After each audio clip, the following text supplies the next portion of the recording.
जय गुरु जी। शुक्राना गुरु जी। सारी संगत को जय गुरु जी।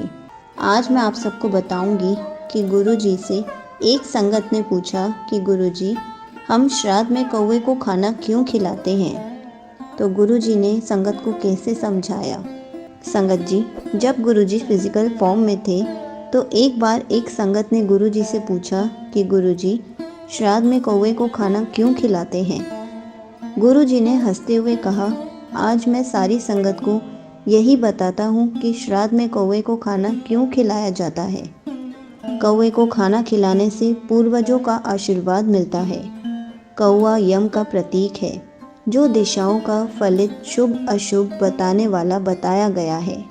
इसलिए श्राद्ध में एक अंश इसे भी दिया जाता है। श्राद्ध पक्ष में कौवों का बड़ा ही महत्व है। श्राद्ध पक्ष में यदि कौवा तुम्हारा दिया हुआ भोजन ग्रहण कर ले तो ऐसा माना जाता है कि पितरों की कृपा तुम्हारे ऊपर है, पितृ प्रसन्न है। इसके विपरीत यदि कौवा भोजन करके नहीं जाए तो ये माना जाता है कि पितृ नाराज है। भारतीय मान्यता के अनुसार व्यक्ति मरकर सबसे पहले कौवे का रूप में जन्म लेता है और कौवे को भोजन कराने से वो भोजन पितरों को मिलता है।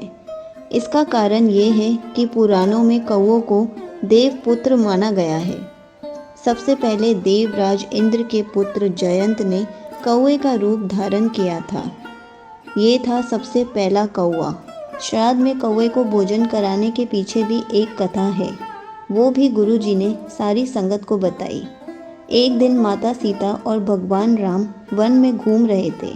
तभी देवराज इंद्र के पुत्र जयंत ने कौवे का रूप धारण कर भगवान राम की शक्ति को पनपना चाहा और फिर उसने माता सीता के पैर पर चोंच मारकर लहूलुहान कर दिया। सीता माता ने राम भगवान से कहा, स्वामी मेरा पैर बहुत पीड़ा हो रही है। भगवान राम ने कहा, वो कौवा जानबूझकर तुम्हें चोंच मार के गया है। ये कौवा मेरे बाण से नहीं बचेगा। शायद इसको मेरी शक्तियों का नहीं पता।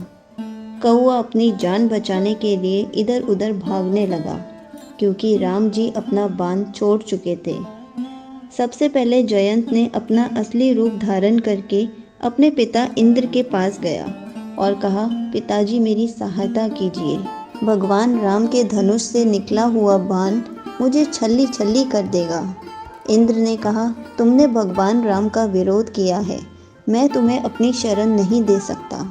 पिता की शरण ना देने पर जयंत भयभीत होकर शिवलोक, परलोक सभी लोकों में भागता रहा, लेकिन उसको किसी ने भी अपने लोक में रुकने नहीं दिया, क्योंकि प्रभु राम के दोषी को कौन पनाह दे सकता है। तभी नारद जी ने जयंत को भयभीत और व्याकुल देखकर कहा, अब तुम्हें सिर्फ राम जी ही बचा सकते हैं, इसलिए तुम उनकी शरण में ही जाओ। श्री राम बहुत दयालु हैं, वो तुम्हें अपनी शरण ज़रूर देंगे। नारद मुनि से आज्ञा लेकर वो भगवान श्री राम के पास जाकर उनसे क्षमा मांगता है और श्री राम उन्हें माफ़ कर देते हैं। उसी वक्त जो श्री राम भगवान ने बाण छोड़ा हुआ था वो जयंत के पास आकर उसकी आँख फोड़कर चला जाता है, क्योंकि श्री राम जी का बाण छोड़ा हुआ कभी भी निष्फल नहीं जाता।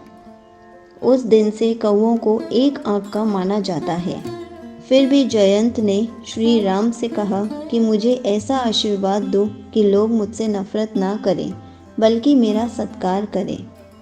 राम जी ने कहा, पितृ जयंत, पृथ्वी पर पितृ पक्ष में कौवों को भोजन खिलाने का बहुत महत्व होगा। कौवों को अर्पित किया हुआ भोजन पितरों को प्राप्त होगा और तभी से श्राद्ध में कौवों को भोजन कराने की परंपरा स्टार्ट हुई। इसलिए पितृ मोक्ष का उपाय श्राद्ध में खीर, पूरी, सब्जी आदि पकवान बनाकर कौवों को भोग लगाते हैं। श्राद्ध पक्ष पितरों को खुश करने का उत्सव है। ये वो अवसर होता है जिससे तृप्त होकर पितृ हमेशा आशीर्वाद देते हैं। पितृ हमेशा आशीर्वाद देते हैं। पितृ कभी भी अपनी संतानों को परेशान नहीं करते, वो बहुत दयालु होते हैं। गुरु जी ने सारी संगत से कहा, इसलिए श्राद्ध ज़रूर करना चाहिए और कौवे को खाना ज़रूर खिलाना चाहिए। सारी संगत बहुत अच्छे से समझ गई।